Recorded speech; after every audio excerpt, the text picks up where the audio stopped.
বন্ধুরা আজকের এই ভিডিওতে আমরা কথা বলতে চলেছি গার্ডিয়ান অফ গ্যালাক্সি ভলিউম 2 এর সম্বন্ধে। এই মুভিটি মার্ভেল সিনেমাটিক ইউনিভার্সের ফেজ 3 এর থার্ড মুভি। এই মুভিটি রিলিজ হয়েছিল সাল 2017 তে এবং এই মুভির আইএমডিবি রেটিং হলো 7.6। সাল 2014 তে অর্থাৎ এই মুভির আগের পার্টে আমরা দেখতে পেয়েছিলাম কিভাবে পিটার কুইল, গামোরা, ড্রাক্স, রকেট এবং গ্রুট পাওয়ার স্টোনকে বাঁচিয়েছিল এবং এরপরেই তাদের নাম হয় গার্ডিয়ান অফ গ্যালাক্সি। এই মুভির শুরুতেই আমাদেরকে একটি গ্রহকে দেখানো হয় যেখানের মানুষদেরকে সবরেলিন বলা হয় এবং তাদের লিডারের নাম হলো আয়েসা, যে গার্ডিয়ান অফ গ্যালাক্সির টিমকে অ্যাভেলিস, যে আসলে একটি মনস্টার ছিল, তার থেকে খুবই বেশি পরিমাণে সুরক্ষার জন্য তারা গার্ডিয়ান অফ গ্যালাক্সিকে ডেকেছিল। এবং যখন ওই মনস্টারটি একেবারেই হামলা করে দেয় তখন তারা সবাই মিলে ওই মনস্টারকে একেবারেই মেরে দেয় এবং এরপরে তারা আয়েসের কাছে চলে যায়। আয়েসা গার্ডিয়ান অফ গ্যালাক্সির এই কাজের জন্য সে গামোরার বোন নেবুলাকে তাদেরকে দিয়ে দেয়। আয়েসা বলতে থাকে নেবুলা এখানে ব্যাটারিকে চুরি করতে এসেছিল এবং তারা যখন এখান থেকে বাইরে যাচ্ছিল তখন রকেট এখানে খুবই প্রসিদ্ধ একটি ব্যাটারিকে দেখায় যেটিকে সে আসলে একেবারে চুরি করে নিয়েছিল। আয়েসা যখন এই কথাটাকে জানতে পারে তখন সে তার ড্রোনকে ব্যবহার করে গার্ডিয়ানস এর স্পেসশিপের উপরে একেবারে অ্যাটাক করে দেয়, যার ফলে গার্ডিয়ান অফ গ্যালাক্সির ওখান থেকে বাঁচা অনেকটাই মুশকিল হয়ে যায়। যখন ওখানে একটি হোয়াইট স্পেসশিপ নিয়ে একটি অজানা মানুষ আসে এবং সে সমস্ত ড্রোনকে একসাথে একেবারে শেষ করে দেয় এবং তাদের স্পেসশিপ একটি অজানা গ্রহের মধ্যে একেবারে ক্র্যাশ হয়ে যায়। এরপরে ওখানে ওই স্পেসশিপটিও ল্যান্ড করে, যে স্পেসশিপটি গার্ডিয়ান অফ গ্যালাক্সিকে বাঁচিয়েছিল এবং ওই স্পেসশিপ থেকে একটি সিলিস্টিয়াল বের হয় যার নাম ছিল ইগো এবং তার সাথে আরেকটি এলিয়েন কাজ করত যার নাম ছিল মেন্টি। এবং ইগো পিটারকে বলতে থাকে আমি এত বছর পর তোমাকে খুঁজেই নিয়েছি। পিটার কুইল তখন জিজ্ঞাসা করে তুমি কে? এর উত্তরে সে বলে আমার নাম হলো ইগো এবং আমি হলাম তোমার পিতা। এটাকে শোনার পর সবাই অনেকটাই বেশি পরিমাণে অবাক হয়ে যায়। রাতের বেলা ইগো বলতে থাকে সে অ্যান্ড্রুকে পাঠিয়েছিল পিটারকে পৃথিবী থেকে আনার জন্য, কিন্তু অ্যান্ড্রু পুরোভাবেই তাকে চুরি করে নেয় এবং ইগো সবাইকে তার সাথে তার প্ল্যানেটের মধ্যে যেতে বলে। কিন্তু পিটার ইগোর কথাকে কোনোরকম ভাবে বিশ্বাস করছিল না, এমনকি সে ইগোর উপর ভরসাও করতে চাইছিল না। কিন্তু গামোরা বলে আমাদের ওখানে যাওয়া উচিত। এখন পিটার, গামোরা এবং ড্রাক্স তারা তিনজনে বেরিয়ে পড়ে ইগোর গ্রহে যাওয়ার জন্য। অন্যদিকে রকেট এবং গ্রুপ তারা এখানে থেকেই এই স্পেসশিপটিকে ঠিক করবে, এর সাথে তারা নেবুলার উপরেও একেবারে নজর রাখবে। অন্যদিকে অ্যান্ড্রুর কাছে টকার এসে যায়, যে আসলে হাই র্যাঙ্কার একটি রেভেজার। সে অ্যান্ড্রুকে রিভিজার কমিউনিটি থেকে অর্থাৎ লুটেরা কমিটি থেকে অ্যান্ড্রুকে একেবারে বার করে দেয়, কারণ অ্যান্ড্রু ছোট ছোট বাচ্চাকে চুরি করে থাকে। এরপরে অ্যান্ড্রুর কাছে আয়েসা চলে আসে এবং সে বলে আমাকে যে কোনো পরিস্থিতির মধ্যে গার্ডিয়ান অফ গ্যালাক্সিকে চায় এবং এর বদলে আয়েসা তাকে অনেকটাই বেশি পরিমাণে মূল্যবান জিনিস দিবে। অ্যান্ড্রু ওই গ্রহের মধ্যে পৌঁছে যায় যেখানে গার্ডিয়ান অফ গ্যালাক্সির স্পেসশিপ একেবারে ক্র্যাশ হয়ে গিয়েছিল এবং সে রকেটকে একেবারে ধরে নেয়, কিন্তু সে গার্ডিয়ানসকে আয়েসার হাতে তুলে দিতে চাচ্ছিল না, বরং সে ব্যাটারিকে নিয়ে ওই সমস্ত ব্যাটারিগুলোকে খুবই ভালো দামে বিক্রি করতে চাইছিল। এর ফলে অ্যান্ড্রু লোকেরা তার বিরুদ্ধে একেবারে চলে যায়। এর ফলে ওই সমস্ত লোকেরা অ্যান্ড্রুকে বলতে থাকে তোমাকে পিটার যতবারই ধোকা দিক না কেন তুমি কখনোই তাকে মারতে চাও না। অন্যদিকে নেবুলা গ্রুটকে বলতে থাকে তোমার বন্ধুর এখন জীবন সংকটে রয়েছে, যাকে এখন আমি বাঁচাতে পারি, শুধু তোমাকে আমাকে মুক্ত করতে হবে। এরপরে গ্রুট একেবারেই মেনে যায় এবং এরপরে নেবুলা অ্যান্ড্রুকে একেবারে আহত করে দেয়। অন্যদিকে অ্যান্ড্রুর লোকেরা যারা তার একেবারে বিরুদ্ধে চলে গিয়েছিল তাদেরকে সে তারা একেবারে নিজেদের সাথে নিয়ে নেয় এবং এরপরে তারা অ্যান্ড্রু, রকেট এবং গ্রুটকেও একেবারে বন্দী করে নেয় এবং এর সাথে অ্যান্ড্রুর সমস্ত সাথীগুলোকে তারা স্পেসশিপের বাইরে অর্থাৎ মহাকাশের মধ্যে তাদেরকে মারা যাওয়ার জন্য ফেলিয়ে দেয়। নেবুলা বলতে থাকে তার পিতা থ্যানোস ছোটবেলাতে সবসময় তার সাথে গামোরার লড়াই করাতো এবং যখন সে একেবারে হেরে যেত তখন থ্যানোস তার বডির একটি অংশকে কেটে একটা যান্ত্রিক অস্ত্র লাগিয়ে দিত এবং সে কখনোই গামোরার কাছ থেকে জিততে পারেনি। এই কারণেই থ্যানোস তাকে সবসময় যন্ত্রণা দিতে থাকে। এই জন্যই সে প্রথমে গামোরাকে শেষ করে দিতে চায় এবং এরপরে সে থ্যানোসকেও একেবারে শেষ করে দিবে এবং এরপরে নেবুলা এখান থেকে একেবারে ইগো প্ল্যানেটের দিকেই একেবারে চলে যায়, যেখানে আসলে পিটার, গামোরা এবং ড্রাক্স ছিল। অন্যদিকে রাতের বেলা অ্যান্ড্রুর কাছে অ্যান্ড্রুর খুবই ভালো একটি সাথেই তার কাছে আসে এবং সে অ্যান্ড্রুকে তার অ্যারো দিয়ে দেয়, যেটি অ্যান্ড্রুর সব থেকে বড় অস্ত্র ছিল এবং এই অস্ত্রটি অ্যান্ড্রুর মাইন্ডের দ্বারাই চলতো। এই ওয়েপনকে ব্যবহার করে অ্যান্ড্রু ওই শিপের মধ্যে থাকা সমস্ত জীবকে একেবারে মেরে দেয় এবং সে শিপের মধ্যে একটি বড় ব্লাস্ট করে সে ওখান থেকে একেবারেই চলে যায়। কিন্তু মারা যাওয়ার আগে অ্যান্ড্রুর শত্রুটি আয়েসার কাছে অ্যান্ড্রুর লোকেশনকে একেবারেই পাঠিয়ে দেয় এবং সে বলতে থাকে অ্যান্ড্রু তোমাকে ধোকা দিয়েছে বলে। অন্যদিকে পিটার ইগোর প্ল্যানেটের মধ্যে পৌঁছে যায়, যেখানে ইগো বলতে থাকে তারা এক প্রকারের সিলিস্টিয়াল এবং যখন ইগো মানুষ রূপে পৃথিবীর মধ্যে পৌঁছে গিয়েছিল তখন সে পিটারের মাকে অনেকটাই বেশি পরিমাণে ভালোবেসে ফেলে। এই কারণেই পিটার অর্ধেক মানুষ এবং অর্ধেক সেলেস্টিয়াল। ইগো পিটারকে তার পাওয়ারকেও শেখাতে থাকে এবং ইগো পিটারকে বলতে থাকে সে নিজের এই শক্তিকে ব্যবহার করে একটি প্ল্যানেটকেও একেবারে ক্রিয়েট করতে পারে এবং এই প্ল্যানেটের মধ্যে নেবুলাও একেবারে পৌঁছে যায় এবং সে নিজের স্পেসশিপকে ব্যবহার করে গামোরার উপরে একেবারে অ্যাটাক করে দেয়। গামোরা নিজের জীবনকে বাঁচানোর জন্য একটি গুহার মধ্যে একেবারেই পৌঁছে যায় যেখানে নেবুলার স্পেসশিপ একেবারে ক্র্যাশ হয়ে যায় এবং গামোরা ওই স্পেসশিপের ভেঙে যাওয়া গান দিয়ে সে নেবুলার স্পেসশিপের উপরে একেবারে অ্যাটাক করে দেয়। নেবুলা ওই স্পেসশিপের মধ্যে একেবারে ফেঁসে রয়ে যায়, কিন্তু ওই শিপটি ব্লাস্ট হওয়ার আগে গামোরা নেবুলাকে একেবারে ওই শিপ থেকে বাইরে বার করে নিয়ে চলে আসে। নেবুলা আরেকবার গামোরার উপরে অ্যাটাক করে দেয় এবং সে গামোরাকে হারিয়ে সে তার শরীরের মধ্যে অস্ত্রকে ঢোকাতেই যাচ্ছিল তখন সে গামোরাকে একেবারেই ছেড়ে দেয় এবং সে বলতে থাকে আমি এই লড়াইকে জিতে গেছি এবং তোমার জন্য থ্যানোস আমার শরীরের এক একটি অংশকে কেটে দিয়ে যান্ত্রিক অস্ত্রকে লাগিয়েছে। কিন্তু গামোরা নেবুলাকে বলতে থাকে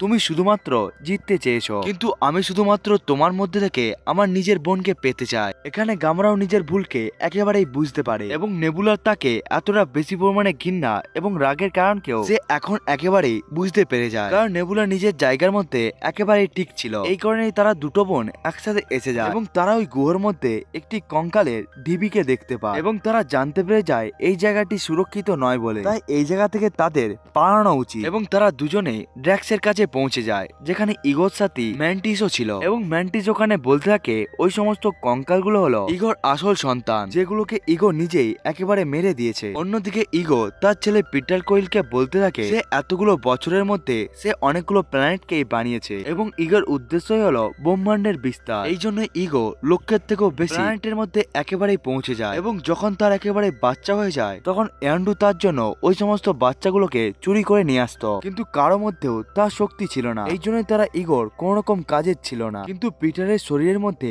ইগোর শক্তি ছিল। এই জন্যই তারা দুজনে মিলে এই ব্রহ্মাণ্ডের বিস্তার করবে এবং ইগো প্রত্যেকটি গ্রহের মধ্যে সিডলিং অর্থাৎ খুবই গুরুত্বপূর্ণ একটি বীজকে ছেড়ে দিয়েছিল যাদেরকে ইগো নিজের প্রতিকূল অবস্থাতেও পরিণত করতে পারবে এবং ইগো পিটার কুইলকে বলতে থাকে আমি তোমার মাকে খুবই ভালোভাবে মনে রেখেছি। ইগো যখন তার সাথে তৃতীয়বার দেখা করতে গিয়েছিল তখন সে তার মাথার মধ্যে একেবারে টিউমার ঢুকিয়ে দেয় এবং এর জন্যই ইগোর হাতও কাঁপছিল। এটাকে শোনার পর পিটার অনেকটাই বেশি পরিমাণে রেগে যায় এবং পিটার জানতে পেরে যায় তার মায়ের টিউমারের আসল কারণ হলো তার পিতা ইগো। এই জন্য সে ইগোর উপরে নিজের বেপেনগুলোকে ব্যবহার করে একেবারে অ্যাটাক করে দেয়, কিন্তু ইগোকে মারতে পারা অতটাও সহজ কাজ নয়। ইগো আসলে খুবই বেশি পরিমাণে শক্তিশালী, এই কারণে ইগো অনেকটাই বেশি পরিমাণে রেগে যায় এবং এরপরে সে একটি শক্তিশালী পাওয়ার পয়েন্টকে সে পিটারের শরীরের মধ্যে একেবারেই ঢুকিয়ে দেয় এবং এরপরে ইগো পিটারকে বলতে থাকে এখন আমি তোমাকে একটি ব্যাটারির মতো ব্যবহার করব এবং এরপরে ওই বীজটি যে বীজটিকে ইগো সমস্ত প্ল্যানেটের মধ্যেই একেবারে দিয়েছিল সেটি একেবারে অ্যাক্টিভেট হয়ে যায় এবং প্রত্যেকটি গ্রহের মধ্যেই ওই বীজের আকার বড় হয়ে ওই গ্রহগুলোকে একেবারে শেষ করতে শুরু করে। কিন্তু এই পরিস্থিতির মধ্যেই অ্যান্ড্রু এবং রকেটও ওখানে পৌঁছে যায়। অ্যান্ড্রু নিজের স্পেসশিপকে ইগোর উপরে একেবারেই তুলে দেয়। গামোরা পিটারকে একেবারে স্পেসশিপের মধ্যে নিয়ে চলে আসে, কিন্তু পিটার জানে ইগো এখনো বেঁচে রয়েছে বলে এবং ইগো প্রত্যেকটি গ্রহ থেকে জীবনকে শেষ করে দিতে চায় সেটিকেও সে জানে। এই জন্য এখন ইগোকে একেবারে মারতে হবে এবং তখন তাদের সাথে ইগোর সাথে কাজ করতে থাকা মেন্টিসও এসে যায়। এরপরে মেন্টিস বলতে থাকে যদি ইগোকে মারতে হয় তাহলে তাদেরকে নিচের দিকে অর্থাৎ পাতালের দিকে যেতে হবে এবং ওখানে ইগোর মাইন্ড রয়েছে যেটি একটি সুরক্ষার কবচের মধ্যেও রয়েছে। অ্যান্ড্রু এবং পিটার এখানে স্পেসশিপকে একেবারে স্টার্ট করে দেয় এবং অ্যান্ড্রু পিটারকে বলতে থাকে সে এই জন্যই পিটারকে ইগোকে দেয়নি কারণ সে জানতে পেরে গিয়েছিল সে একেবারে বাচ্চাদেরকে মেরে দেয় বলে এবং এরপরে তারা নিচের গুহার মধ্যে একেবারে পৌঁছে যায় যেখানে ইগোর মাইন্ড একটি সুরক্ষার কবচের মধ্যে ছিল। রকেট নিজের স্পেসশিপকে ব্যবহার করে ইগোর মাইন্ডকে একেবারে ধ্বংস করতে চায় যাতে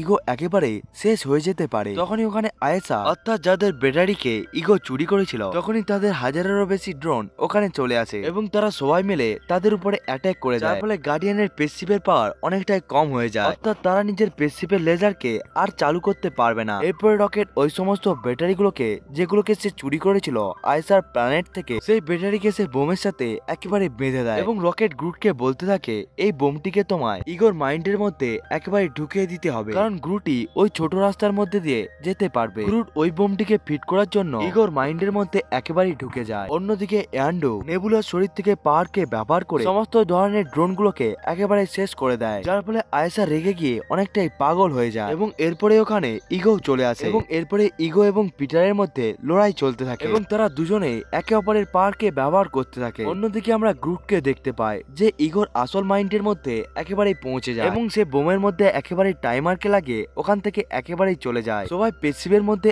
একেবারে উঠে গিয়ে ওই প্ল্যানেট থেকে একেবারেই পালিয়ে যায়, কিন্তু ইয়ান্ডু ওই প্ল্যানেটের মধ্যে একেবারেই থেকে যায় কারণ সে পিটারকে একেবারেই বাঁচাতে চায় এবং ইয়ান্ডু পিটারকে নিজের ছেলে মনে করে। এবং যখনই ইগোর মাইন্ডের মধ্যে একেবারে ব্লাস্ট হয়ে যায় তখন ইগো একেবারে শেষ হয়ে যায়। এখন পিটারও মনে করছিল সে এখন মারা যাবে বলে, তখনই ইয়ান্ডু পিটারকে নিজের সাথে একেবারে উড়িয়ে মহাকাশের মধ্যে নিয়ে চলে যায় এবং ইয়ান্ডুর কাছে যে স্পেসশিপটি ছিল সেটিকে সে পিটারের বডির মধ্যে একেবারে ট্রান্সফার করিয়ে দেয়। মরার আগে ইয়ান্ডু বলতে থাকে তুমি হলে আমার ছেলে, কারণ ইয়ান্ডুই ছোটবেলা থেকে পিটারকে মানুষ করেছিল। এরপরে ইয়ান্ডুর একেবারে মৃত্যু হয়ে যায় এবং ইয়ান্ডুরের মৃত্যুর পর যে সমস্ত লুটেরা গ্রুপ থেকে ইয়ান্ডুকে একেবারে বার করে দিয়েছিল তখন তারা সবাই ইয়ান্ডুকে সম্মান করতে থাকে। অন্যদিকে নেবুলাও গামারাকে ছেড়ে একেবারেই চলে যায় কারণ সে থ্যানোসকে মেরে নিজের উদ্দেশ্যকে একেবারেই পালন করতে চায়। গামারাও এখানে একসেপ্ট করে নেয় যে সে পিটারকে খুবই বেশি পরিমাণে ভালোবাসে বলে। মিড ক্রেডিট সিনে আমরা দেখতে পাই ইয়ান্ডুর যে অ্যারোটি টেলিকাইনেসিস অর্থাৎ মাইন্ডের দ্বারা চলতে থাকে সেটিকে ইয়ান্ডুর সাথে ক্র্যাগলি যে ইয়ান্ডু এবং রকেটকে সাহায্য করেছিল